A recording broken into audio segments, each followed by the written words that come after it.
नमस्कार. वैशूज किचनमध्ये आपल्या सर्वांचं खूप खूप मनापासून स्वागत आहे. आज आपण बनवणार आहोत आलू चीज सँडविच. इतकं भारी लागतं, इतकं टेस्टी लागतं ना. हे मुलांना तुम्ही टिफिनमध्येही देऊ शकता किंवा आपण सकाळी नाश्त्यासाठी वगैरेही खाऊ शकता. पहिले तर आपण आलू मसाला बनवून घेऊया. त्यासाठी पहिले एका पॅनमध्ये ना पॅन गरम करायला ठेवलेला आहे. त्याच्यामुळे तेल टाकलेलं आहे छोट्या चमच्याभर. त्यानंतर याच्यामध्ये टाकायचं आहे कढीपत्त्याची पाने. छान तुकडे तुकडे करून टाकायचे आहे, जेणेकरून दाताखाली आले तरी काही वाटणार नाही. खाल्लं तरी त्याचा फ्लेवर खूप छान येतो. आणि त्यानंतर टाकायची आहे राई आणि जिरं फोडणीसाठी. त्यानंतर उभ्या चिरून घेतलेल्या आहेत 2 हिरव्या मिरच्या. त्या दोन भागामध्ये फक्त कट करून घेतलेल्या आहेत, जेणेकरून त्या इझिली बाहेर काढता येतील. कारण का लहान मुलांना वगैरे देतोय. जर तुम्हाला मोठ्यांसाठी जर बनवायचं असेल ना, तुम्ही एकदम फाईनली चॉप करून खाल्लात तरीही चालेल, त्यामध्ये टाकलात तरीही चालेल. पण मी कसं टिफिनसाठी वगैरे बनवते, त्याच्यामुळे याच्यामध्ये उभ्या चिरलेल्या मिरच्या टाकलेल्या आहेत, जेणेकरून त्या अलगद बाजूला करता येतील.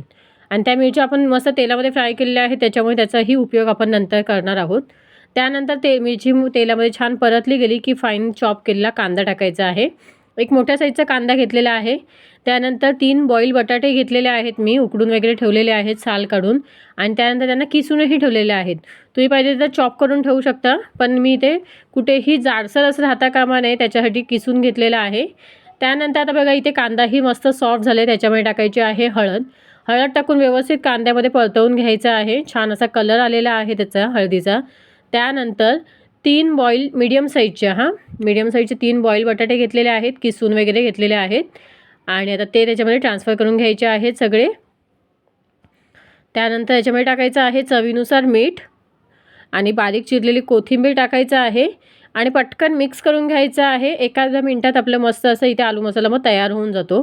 जास्त वेळ लागत नाही, कारण का बटाटा आहे तो उकडलेला आहे त्याच्यामुळे. आणि बाकी कांदा वगैरे तर आपण मस्त असं फ्राय करून घेतलेलाच आहे, त्याच्यामुळे जास्त नंतर परतायची गरज लागत नाही. छान असं एखाद मिनिटभर परतवून व्यवस्थित मिक्स करून घेतलं की आपला आलू मसाला इथे तयार होतो. बघा अशा पद्धतीने छान मिक्स झालेला आहे. इथे आलू मसाला आपला तयार झालेला आहे. आता हा थंड व्हायला थोडंसं ठेवूया. त्यानंतर आपण इथे सँडविचसाठी जी चटणी लागते ना ती करणार आहोत. मिक्सरच्या भांड्यामध्ये भरपूर अशी कोथिंबीर घेतलेली आहे. त्याच्यानंतर 3 ते 4 लसणाच्या पाकळ्या टाकलेल्या आहेत. आणि मी बोलली ना तुम्हाला, मिरच्या ज्या आपण फोडणीसाठी आलू मसाल्यामध्ये वापरलेल्या आहेत ना, त्या काढून घेतलेल्या आहेत दोन्ही मिरच्या. आणि त्या मिक्सरच्या भांड्यात टाकलेल्या आहेत. त्याच्यानंतर चवीनुसार मीठ टाकलेलं आहे. थोडंसं पाणी टाकून मस्त अशी आपण चटणी तयार करून घ्यायची आहे. त्यानंतर मी इथे होल व्हीट ब्रेड आहे तो घेतलेला आहे. ब्राऊन ब्रेड असतो तो. तुम्ही कोणताही साधा वगैरे व्हाईट घेतलात तरीही चालेल किंवा मल्टीग्रेन घेतलात तरीही चालेल. आता मी 2 स्लाइसेस घेतलेल्या आहेत. एका स्लाइसला आपण हिरवी चटणी वापरणार आहोत, कारण का हिरवी चटणी मी मस्त अशी स्पाइस झालेली आहे, कारण का 2 हिरव्या मिरच्या वापरलेल्या आहेत ना याच्यामध्ये. मस्त अशी स्पायसी झालेली आहे. एका ब्रेडला आपण छान अशी हिरवी चटणी लावायची आहे. दुसऱ्या साईडला आपण टोमॅटो केचप लावतो आहे. दोन्ही ब्रेड स्लाइसला छान असं आपण चटणी आणि टोमॅटो केचप छान स्प्रेड करून घ्यायचं आहे सगळीकडे.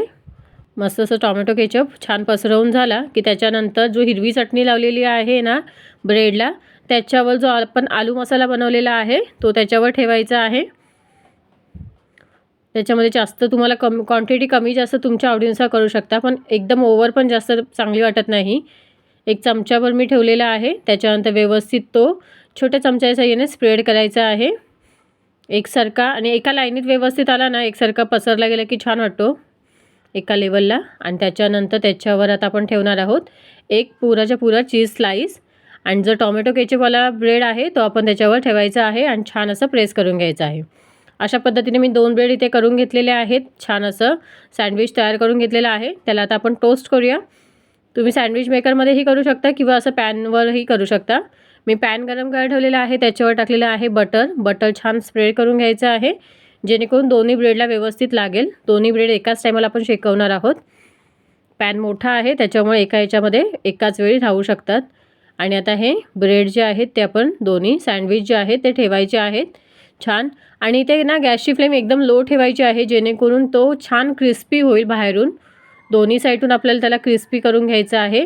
आणि आता खालच्या साईडला तर आपण व्यवस्थित बटर लावून घेतलेलं आहे पॅनला. आता वरच्या साईडला आपण डायरेक्ट बटर लावून घेते आहे दोन्ही सँडविचला. त्याच्यानंतर छान लो फ्लेमवर त्याला आपण कुक होऊ द्यायचं आहे, जेणेकरून चीजही वितळेल, मेल्ट होऊन जाईल. आणि त्याच्यानंतर बघा अशा पद्धतीने छान क्रिस्पी होईल. मस्त असं दोन्ही साईडला क्रिस्पी करून घ्यायचं आहे. एका साईडने झालं की आपण त्याला पलटून घ्यायचं आहे आणि दुसऱ्या साईडनेही तशाच पद्धतीने लो फ्लेमवर आपण त्याला क्रिस्पी करून घ्यायचं आहे. जास्त वेळ लागत नाही, 2 ते 3 मिनिटच लागतात त्या एका साईडने वगैरे व्हायला. एका साईडने किंवा दोन्ही साईडने म्हणा, कारण का पॅन वगैरे गरम असेल ना चांगला की एक साईड पटकन होऊन जाते.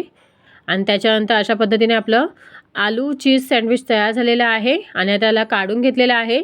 त्याला इथे मी कट करून घेते आहे आणि तुम्हाला चीज दाखवते कसं मेल्ट झालेलं आहे बघा. मस्त असं मेल्ट झालेलं आहे. चटणीचा स्पायसी प्लस बटाट्याचा जो मसाला आहे तो आलू मसाला तो प्लस चीज इतकं भारी लागतं ना. आणि मी अजून त्याचे 2 भाग केलेले आहेत. त्याच्यानंतर ग्रीन चटणीबरोबर सर्व केलेलं आहे. तुम्ही ग्रीन चटणी टोमॅटो केचप बरोबर कशाही बरोबर सर्व करू शकता. आणि बघा किती मस्त दिसतंय ना, स्टफिंगही भरपूर आहे. कसा वाटला मग आजचा हा व्हिडिओ, आजची ही रेसिपी आलू चीज सँडविचची. आय होप तुम्हाला आवडला असेल. व्हिडिओ आवडल्यास व्हिडिओला लाईक शेअर आणि सबस्क्राईब करायला विसरू नका. थँक्यू.